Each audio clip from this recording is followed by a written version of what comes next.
Hi there, it's Sam from Pootles.co.uk. Thank you very much for joining me today. Today's project is this one. It's just a very simple card when my camera focuses on it. It's a single layer card other than this little section across here, and I'm going to show you how to do all of this. It's using the beautiful painted lavender suite, which is one stamp set with matching dies that cut out various bits, and then another stamp set called Perennial Postage. And I haven't opened up these, but they are postage label dies that go with it. So I'm going to show you how to do it. Need a piece of cardstock, cut it in half, score it in half. That will give me an international A6 card. Now, somebody commented on a video recently, she was disappointed that I hadn't given measurements for a layered card that I had done. I do always give measurements for my 3D projects, so this was Friday's project, and I will always give them in metric and imperial.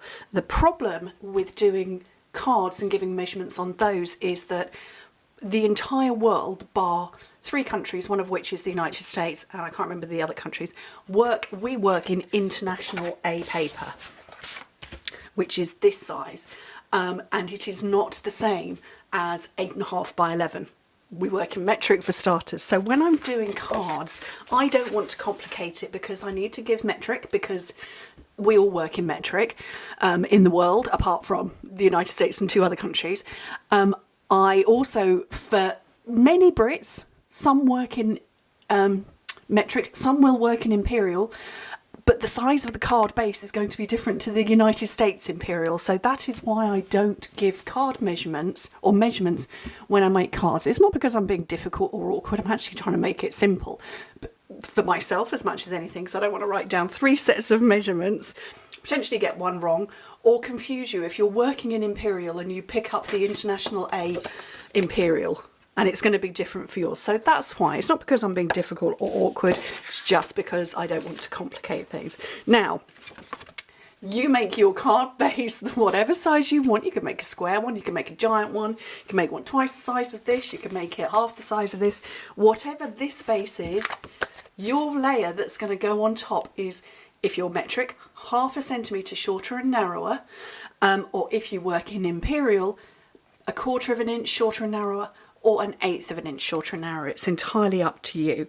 And that's as much as I'm going to say, because I don't want it to get difficult. Right, I've got some scratch paper here. I've lost my painted lavender, and I'm going to pull out a handful of these. So I'm going to go with different colours to the ones I used before. I definitely want that one in the back. I'm going to have to use all the ones I used before. 1, 2, 3, 4, but I might do the butterflies this time. Okay, so let's have those. Let me get some blocks to pick these up with. There's 1.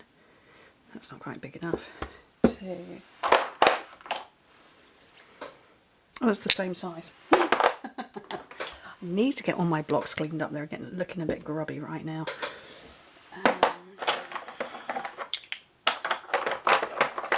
All my blocks are in a drawer to the left of me. My butterflies. And I'll pick these longer ones up on this.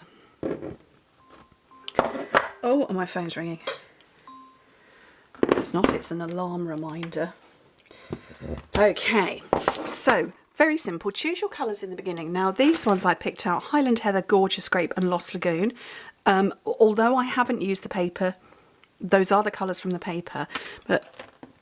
And the Gorgeous Grape and the Highland Heather are also in these beautiful embellishments that are called Purple Fine Shimmer Gems. But there's also this red colour down here, which is actually Berry Burst. So this time I'm going to bring in Berry Burst and Fresh Freesia, also from that colour collection, as is Shaded Spruce. So I'm going to start off with my Shaded Spruce and these leaves. And I'm going to start bottom left.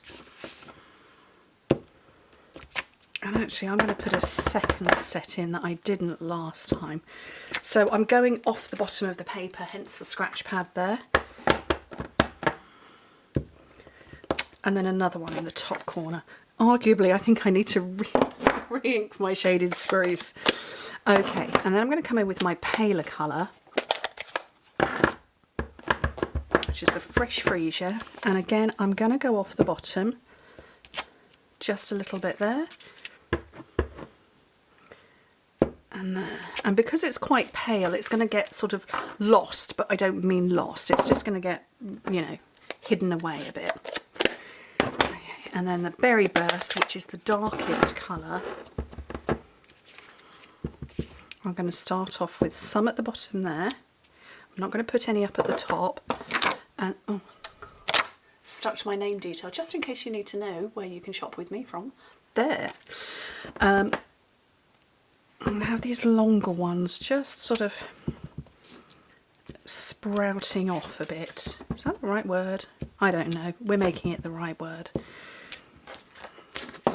And then the last one is this bigger one, and I've just stuck my thumb in it, and that's a dark colour to be sticking your thumb in. There we go, down my black trousers. Come back in with the Fresh Freesia just to get a little bit more depth. I don't know if that's the word. Height, whatever.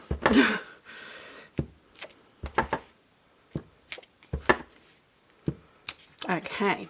So that's all of that done, so I can move this out of the way. So this is the base done.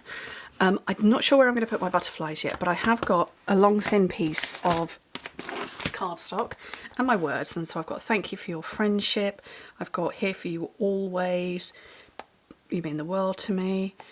I'm going to go with you're simply marvellous, which I think is a lovely thing to say. That's this one.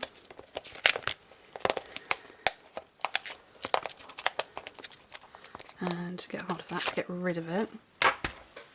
So you're simply marvellous. And then I haven't done this for a while. Give you my top tip on how to get your stamps perfectly aligned. So you take your sticker and the backing, and on a cleaner block than that, just put it down so it's stuck down so I can read it the correct way around. And I'll get a piercer to peel off the backing.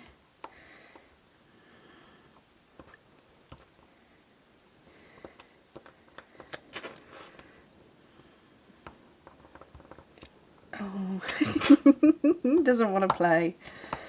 Come on. There we go. Okay, and then you get your rubber stamp and obviously put it face down, and then you just line it up over the top. Now I'm going to end up with my head right in shot, I suspect. And you're lining up the edge of the sticker with the edge of your rubber stamp, and it gets a perfect match every time, and that is good to go. So every time, that's how you do it. You put your sticker on your clear block. Right, I want my dark Berry Burst again. Is that going to fit on there? No. Good job, I've got a thicker bit over here.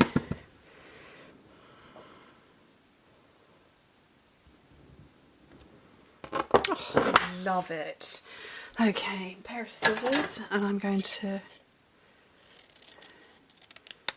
cut straight off there. And I'm going to flagtail this. And again, another tip to flagtail straight down the middle and then corner to the tip. Corner to the tip. And then you'll get a nice flag like that each and every time. Right, here's my linen thread. Fauna got at it the other day.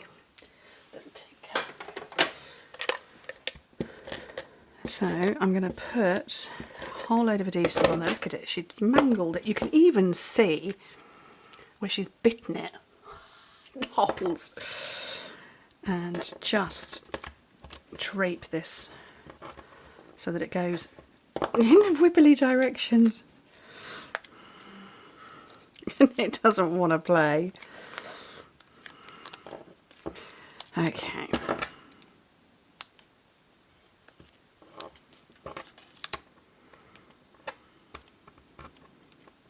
chewed up scissors. Oh, for goodness sake.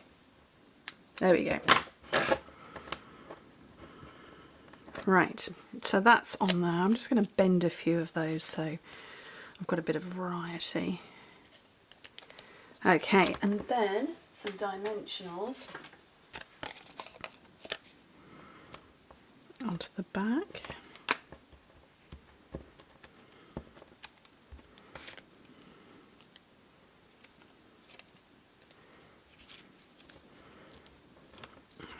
Across there, and then I do want to put my butterflies on, but I'm not sure where, so I'm thinking kind of there, and again with that berry burst, which is very pretty and very lovely.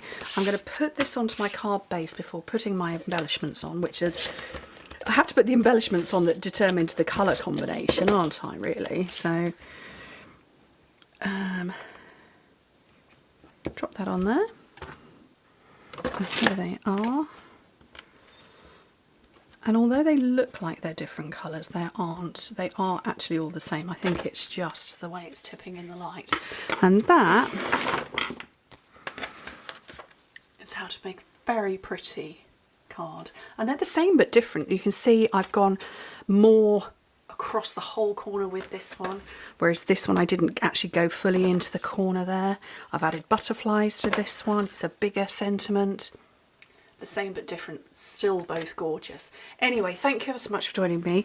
I hope that helps you, and I hope for those who will watch who wonder why I don't put measurements in for cards, that's the reason why. I will always put them on for 3D projects, but not for cards, just because it gets complicated, really complicated. Anyway, thank you ever so much for joining me. Hope to speak to you soon. Bye.